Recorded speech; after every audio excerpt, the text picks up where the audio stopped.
it converts from liquid to gas very, very easily.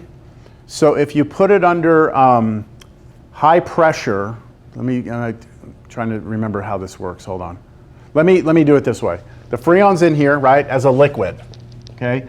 And then it gets pumped through a pipe, and then there's a little tiny little hole, a little what we call orifice, all right?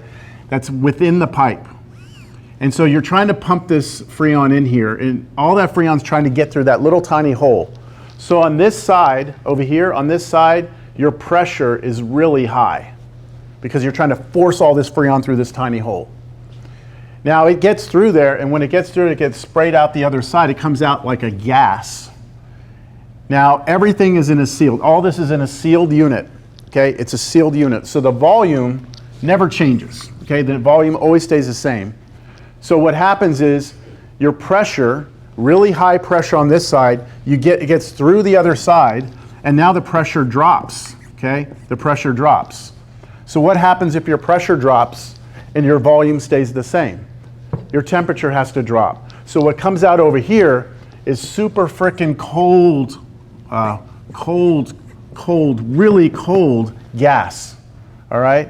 And we run that gas through this back and forth, I forget what they call that. I think it's called an evaporator cooler is the technical name for it. And this is just a pipe with really, really cold gas going through it. And what we do is we put a fan behind it. So here's a fan that's spinning behind it, and it's blowing air over these cold coils. And of course what happens is that the hot air tries to make the pipe hotter, right? So it pulls the heat out of the air, and on the other side of the coil you feel cool air, right? So then what happens is this Freon gas that's in here comes back through here. Now it's warmed up, and it goes outside, goes through here, and there's a fan out here too. And what that does is it starts removing the heat from the coils. The heat that was in the house is now going to be outside, and then it pressurizes it again, and then it just repeats this cycle over and over and over, over and over and over. And so you get cold air inside your house or inside your car, and then outside, I mean, y'all have seen that before. Outside your house, you go, air conditioner's running, put your hand over it, it's hot air, right? That's the hot air coming from your house, right? That's the heat being removed from the air. So this ideal gas law is very important in cooling applications. If we don't have this law, then that doesn't work, and then we're all melting, right? What else was I going to say about that? I think that's all I was going to say. Okay, so if that's our ideal gas law, right, then could I ask you this? Find dV dt.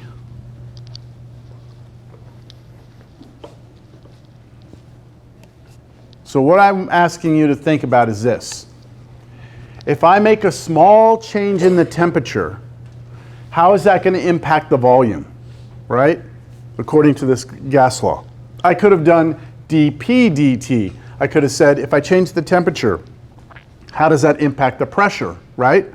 All of these things I could have asked. I mean, there's a bunch of others too. But let's just follow the calculus through the problem. So I'm going to differentiate both sides of this equation with respect to what? Capital T, right? I'm going to do it on the left side, and then I'm going to do it on the right side.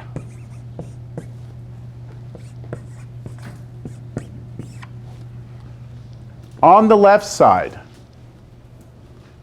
I have what? Are these both variables? Yes, right? Forget the air conditioner. The air conditioner has a fixed volume, all right? So we're not going to, so this right here, right? We are going to treat both of these like variables. Neither one of them are constants. So if I take the derivative of this, I'm going to have to apply what? The product rule, right? So let's do that product rule on this side. We'll have the derivative of P, right? With respect to what variable? T. Is that going to become a 1? No. So I'm going to put dP dt. t times, now product rule, right? So v plus, now I'm still doing product rule, the derivative of that with respect to t. What's that? dv over dt times what? Finish the product, right? P. Do you all see that that's the product rule on the left-hand side? The derivative of that with respect to t is this, times v. Plus, the derivative of that with respect to t is that, times p. Right? I'm done on the left. On the right-hand side, I'm taking derivative with respect to t of this, right? But wait a minute. NR, I told you, were constants, right?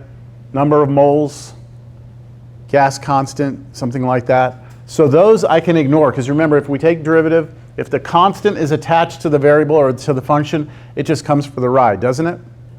So let's ignore it for right now. What would the derivative of t be with respect to t? 1, right? Derivative of t with respect to t would be 1.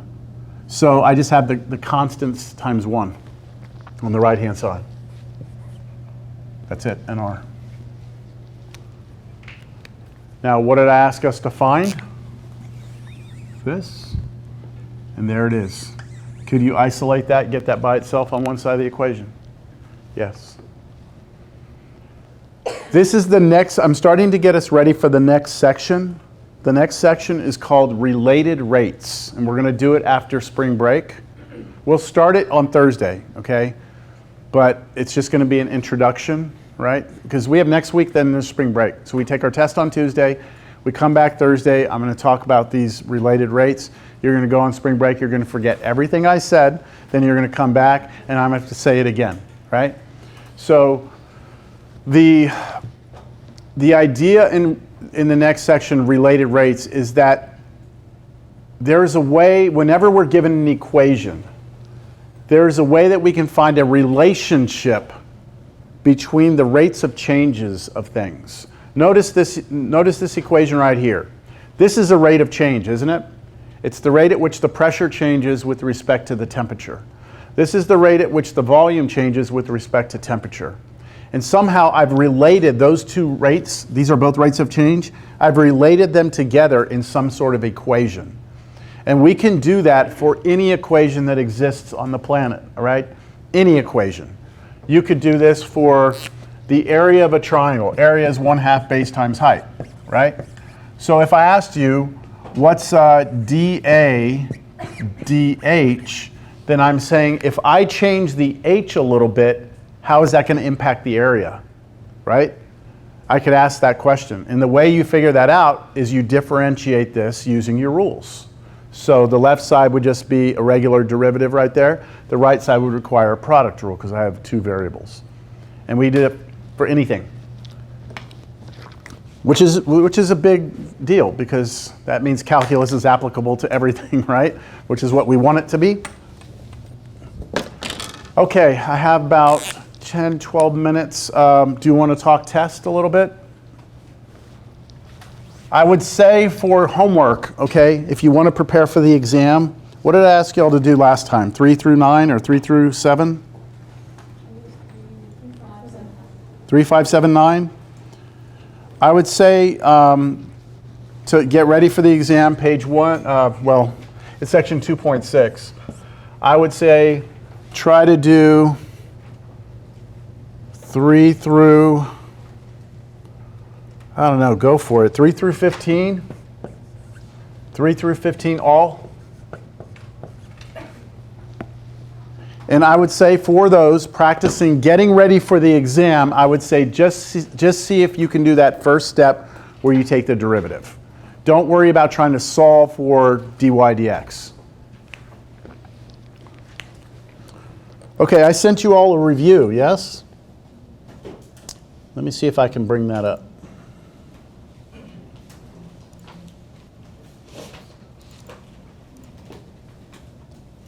I think it was my old fall 2022 review, if I'm not mistaken.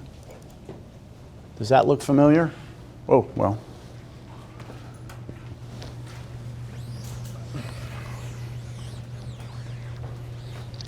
I know you've all already done the review and have no questions, right? No. So look at the first problem I'm asking you. So this is a review, right? You always need to go back, review your homework problems, right? Go through. Practice the test environment. This whole thing of, I get test anxiety, I come in here, I blank. You have to get better at that. The only way to get better at that is to put yourself in a testing environment at home. That means have a friend pick some problems out of each section for you, and then you time yourself, put all your notes away except your formula sheets, practice that environment. Do what you need to do. Okay, so I give you the graph of a function, I ask you to graph its derivative. We've done that in class, I've given you a quiz on this. These are straight line segments, aren't they? So you should be able to give me a very precise picture of what this derivative looks like. The next problem is the same problem, same idea, but this time I give you a graph. I don't know why that's over here, that should be over here. And so you're going to estimate the derivative, you're going to try and sketch it. So you know that the derivative is 0 here, it's positive over here, negative over here, and so you try and draw it. Again, we did that in class, I did several examples. And then there's another one. And then, let me see, I ask you about this function where the function fails to be differentiable. So do you remember the 3 different types of places that you cannot have a derivative? A cusp, so we are not differentiable here. Where else? Where it's discontinuous, so like anytime you have a jump. And then also there's one more, a vertical tangent right there, where the tangent line becomes vertical. So your answer to this would be the x value. So -1, -2, -3, it's not differentiable at -3, it's not differentiable at -1, and it's not differentiable at 2.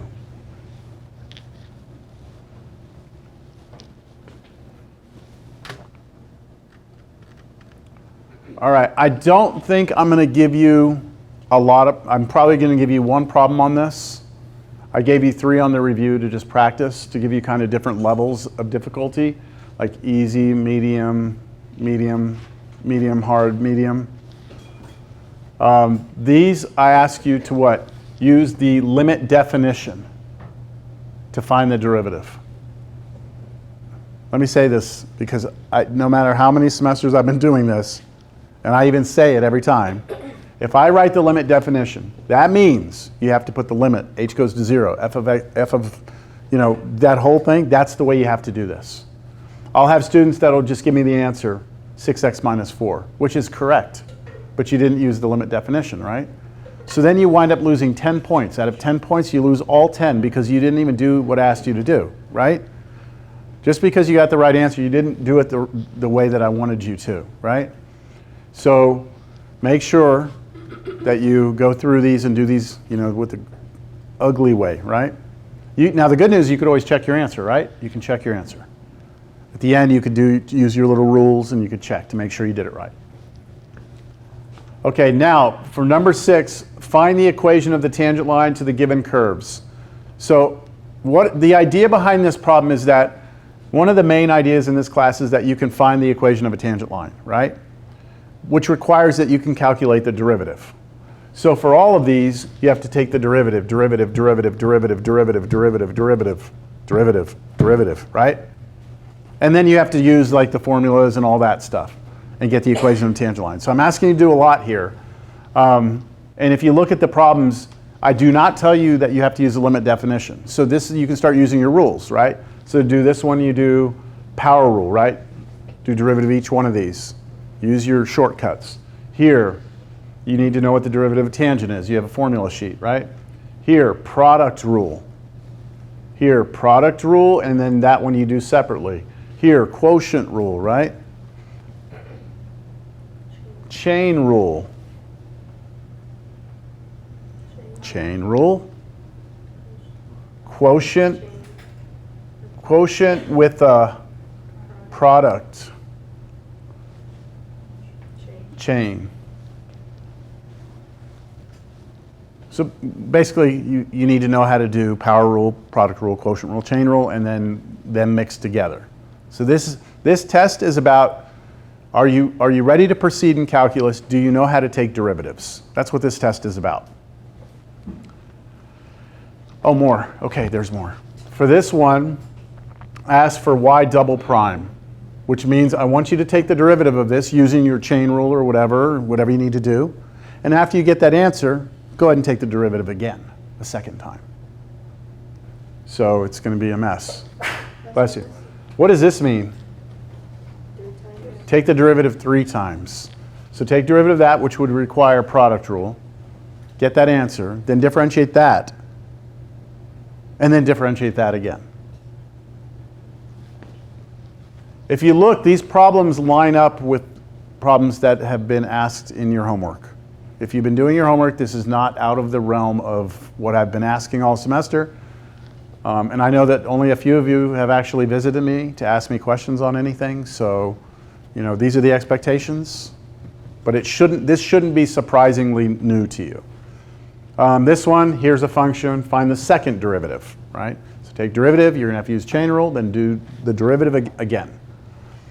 Now this one, number 10, we can throw out because I really haven't talked about this and I don't want to, let's just throw it out, all right?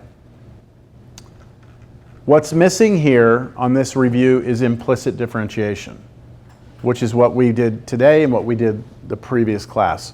So what I said a little while ago is that what I expect is that I can give you a relatively simple implicit differentiation problem. When I say that, I'm talking about like in 2.6, the homework exercises, I'm talking about number 3 through 6. I'm going to stay away from trig functions. I'm going to just give you a nice little implicit that has like x squared times y plus yx squared, no trig stuff. You just need to be able to do the derivative step only, all right? That's not on this review, but I've now told you to expect that. Who has questions? So when you ask for find it at a point, so after we find the derivative, do we use the slope formula? Yeah, the y minus y1 equals m times x minus x1. Well, your answer will be the equation of a line.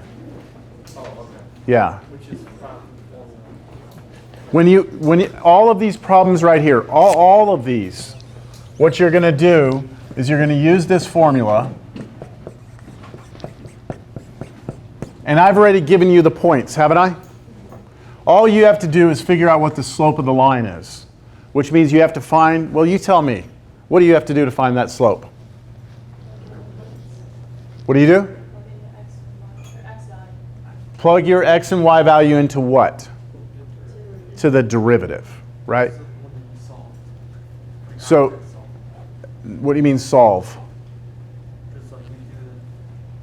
Okay, yes, you do the derivative. That's not solving. We're taking the derivative, right? So we take, let's say I want to do this problem, right? Then my point would be 1, 2. I'd replace that with 1 and that with 2, right? And then I have to figure out what m is. So then I take the derivative of this, right? And I get some ugly expression. That does not get plugged in here. Don't plug in an expression with x's and stuff in there. What you have to do is take the derivative of this, take that expression, and then plug 1, 2 into that expression. That'll give you a number. That number goes in here. On the quiz, I had a few people, and it's very common in Cal 1, is that people will actually put the formula for the derivative right there. That's not what that is. That's the formula. I want the actual derivative at that specific value of x. Does that help? Yes? So our formulas are going to be the same 5 reference sheets. Same sheets, yes. Yep. Now, the limit definition of the derivative, the limit definition, I will provide it to you. Because it's not on your formula sheets. Right? The limit, h goes to 0, f of x, I will give that to you. All right? All right, this is a very important test, right? So prepare, study. Have a great weekend, everyone.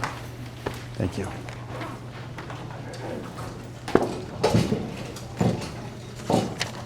Somebody's going to ask me if I'm providing the solutions to this.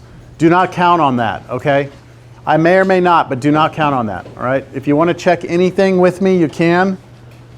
But I just don't want you expecting the solutions to come. When